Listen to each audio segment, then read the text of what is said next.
crazy world? You've arrived at, that's a pretty crazy idea. And me, I'm John. Okay, so the other day I ended up with a error code of 2646, and that is pretty well much the spool valve on the Honda. And so I bought a brand new one from Honda, and what I'm doing is I decided, while I have it here, I wanted to just test the connections, because I was still getting resistance in this. So I want to compare it to the new one to find out, is this one working? Now, I broke off the top of the electrical thing when I was working, trying to get it off. Actually, it just fell off. So, not much I can do about that, other than put it back in here. As you can see, is the way it works. I'll show you in more detail. But there's a diaphragm in here that pushes up against this, which then pushes separates the contact, and it makes an open circuit. That's where it's based on the oil pressure as to how and when the VTEC comes in. I'm going to talk a bit about that, but the first thing I want to do is I just want to find out if the resistance and the continuity on these are the same. So that's what the first thing we're going to do. I'm going to use my little tester here, and yeah, that should tell me quite a bit about how this is operating, whether it was working, whether it wasn't working. Like I said, I know I broke this when I was trying to get off the connector. So, but the code had already come up into the tester, so I'm like, okay, let's find out a little bit more about this VTEC stuff. So the first test I'm going to run is a continuity test, just to see what's happening in here. Okay.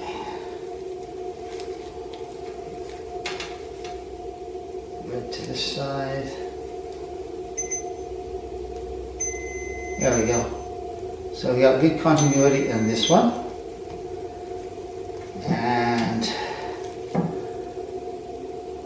you might think that since this the mechanism is actually on here, and the other thing just pushes up against this pin here.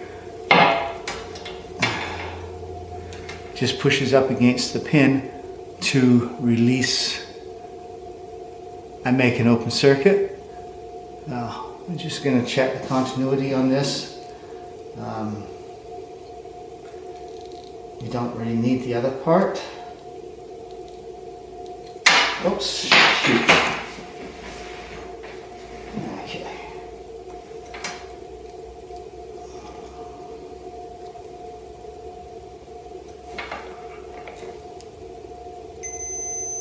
So, that's got good continuity. So now what I want to do is I just want to find out if the continuity is the same for these. So we'll do the actuator first.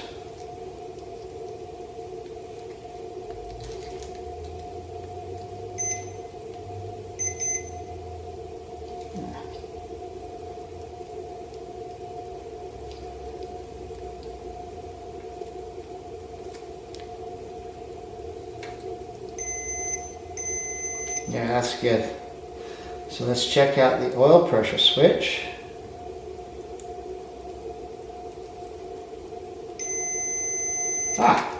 So that tells me that this will have been set at the low RPM, because that's where you start your car, right? So you start it, and I'll explain a bit more of what I know about these in a short while. But yeah, so VTEC doesn't come into probably 3,000, 3,500 in my car, and I'm not sure where.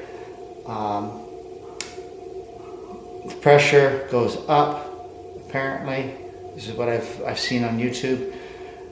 The contact is broken, so this contact here opens up like that, and then it sends a signal over to here to open up too, and then that releases, I'm gathering, pressure into the valve chamber to push the rocker arm around, or push the rockers around so that they go into VTEC, into the high cam area.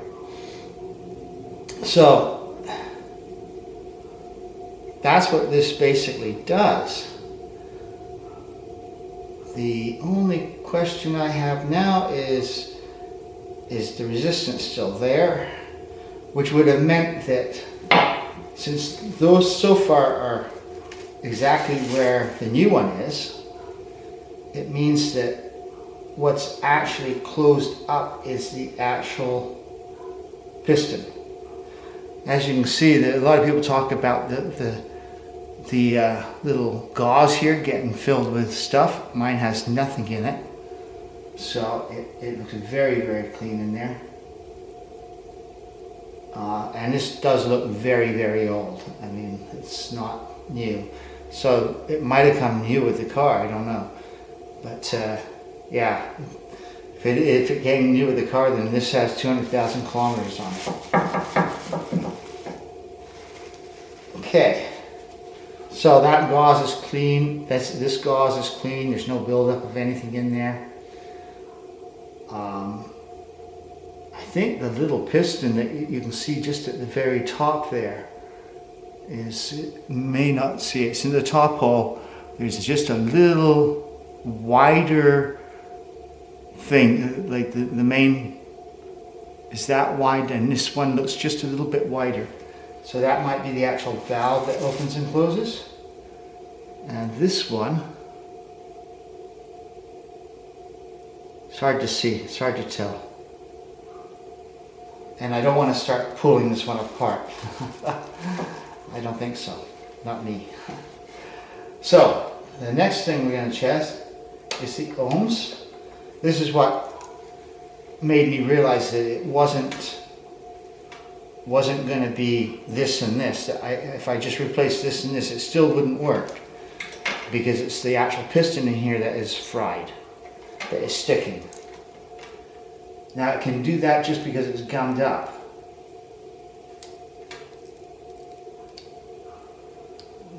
Okay.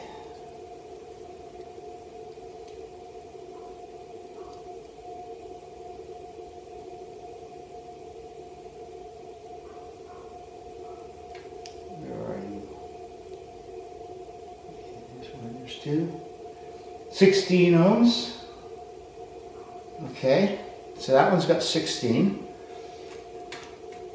I don't know if you saw that. Maybe I'll get my head out the way.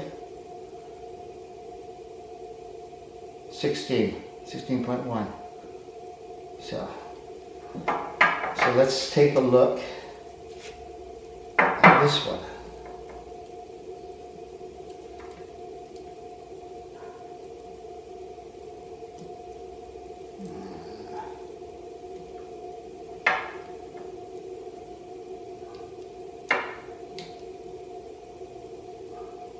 .7, 16, 17.5. I'm just not making the proper contacts in here. It's wandering all over the place. Okay. Let us get you done good.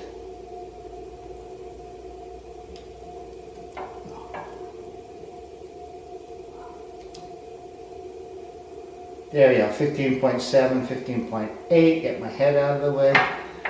Okay, so it is wandering a bit, but that might just be me shaking. Okay, so the ohms on this one, I don't think it's going to matter on this. This is just a switch.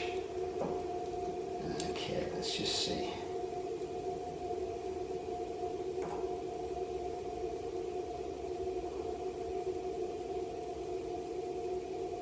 Yeah, 0.3, 0.5. When it's like this.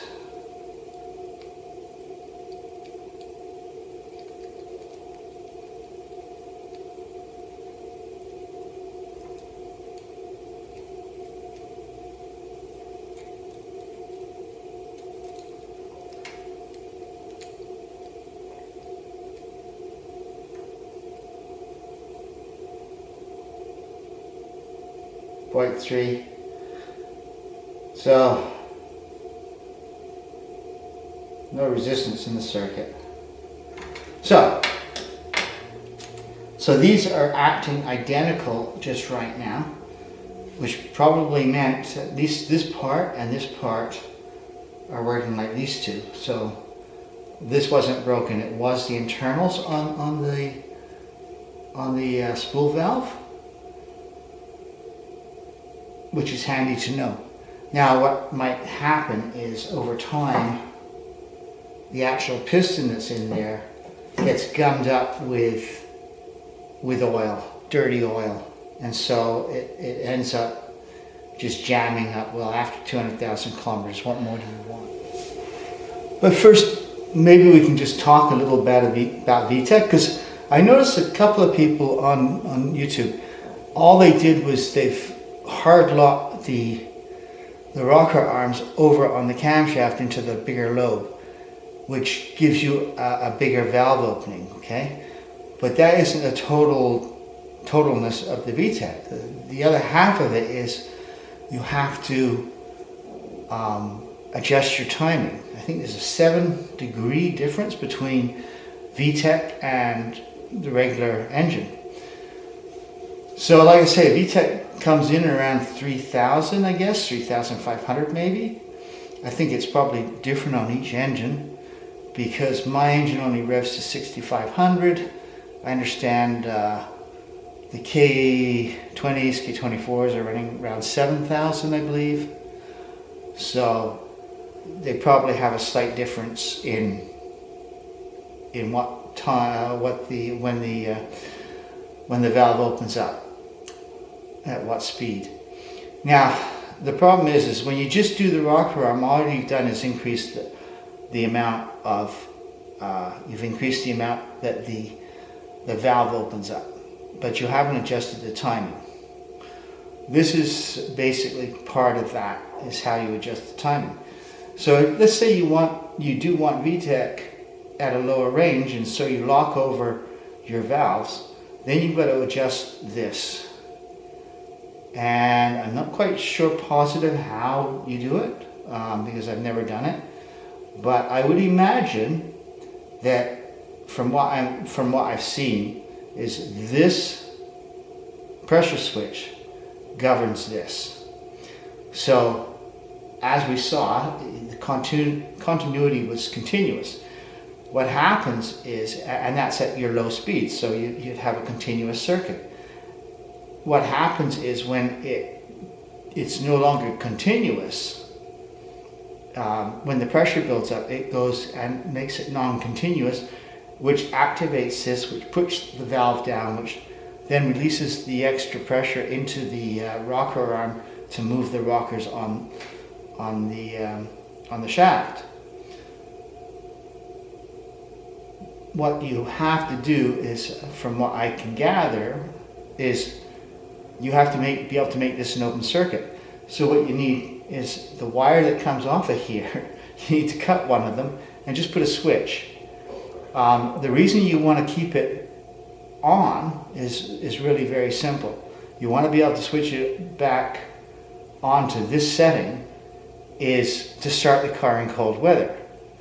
That was the problem I had. It ran fine all summer, and then as soon as weather hit like below 5, below 10, below 5, somewhere in there, all of a sudden it was taking 30 seconds to crank, and still wouldn't start. Sometimes it would take 2 or 3 of those types of cranks just to get the car to start. And that's when the problem came up with the scanner. And so all summer long, I don't know if I've been running straight up an open VTEC with a 7-degree adjustment in the timing. This will tell me. But yeah, so if you want to slam over onto the higher setting, but you still want to be able to get your car started in the winter, then you need to be able to adjust it so that this becomes a closed circuit again, and it will not, it will go through and there won't be any problems, and your timing will be retarded back down and your car will actually start, which is kind of handy in the wintertime, especially in Canada. But that's how I would do it. That's how I would check it out. And I'm not planning on doing that, to be quite honest, because I am getting a Merc Racing supercharger. So I'm going to get a much broader power at the bottom end anyway. So I mean, I'm not too worried about the slight increase in VTEC for against that supercharger. But yeah, that's what I would do if I was going to check it out, and I wanted to increase the timing, and I also wanted to be able to still start my car in the wintertime. I would just simply put a switch into the driver's side, take one of the wires, split it, and put it onto a switch, and that should give you your 7 degrees. Because what will happen is once you open it up, it's going to tell this, your computer's going to tell this, oh wait, we got an open circuit now, fire off this, technically push it through, but the computer also will then immediately realize, oh wait, I've got to change my timing, and it just all comes into play. So that's how I think this works. Let me know if I'm wrong. I'm kind of curious. Like I say, I'm not planning on doing it myself, but it's an interesting little device, that's for sure. And what they come up with these days, eh? So that's it for now. I'm going to put this on, and hopefully my fit will be running again. Fingers crossed, I'll tell you. So many problems with this car. Okay, first thing I'm going to do is an oil check. Make sure it's topped up enough that that wasn't part of the cause. Put a little bit of oil on the gasket, some dielectric grease in the electrical connectors, and some anti-seize on the 3 bolts.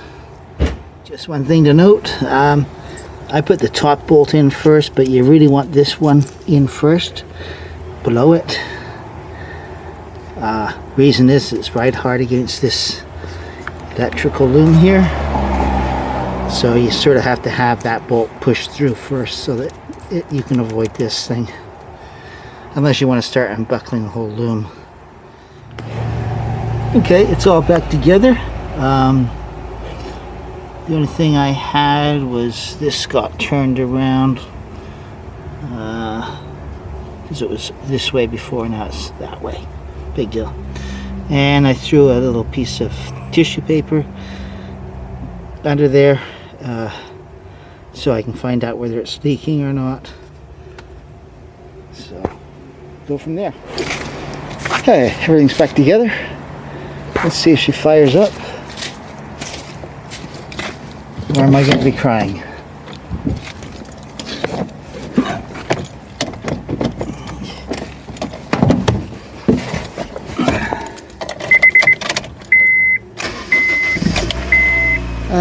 Perfecto. I can live with this. It's hard to tell right now because it's actually quite warm out there. It's about 10 degrees. So I have to really wait until it gets down to -5 or 0, and then I'll try it later tonight when it does get cold. because it only really happens when it gets cold. So, but as of right now, I would say that's a success. Okay, so it's down to about 2 degrees out there, and we'll see how she starts.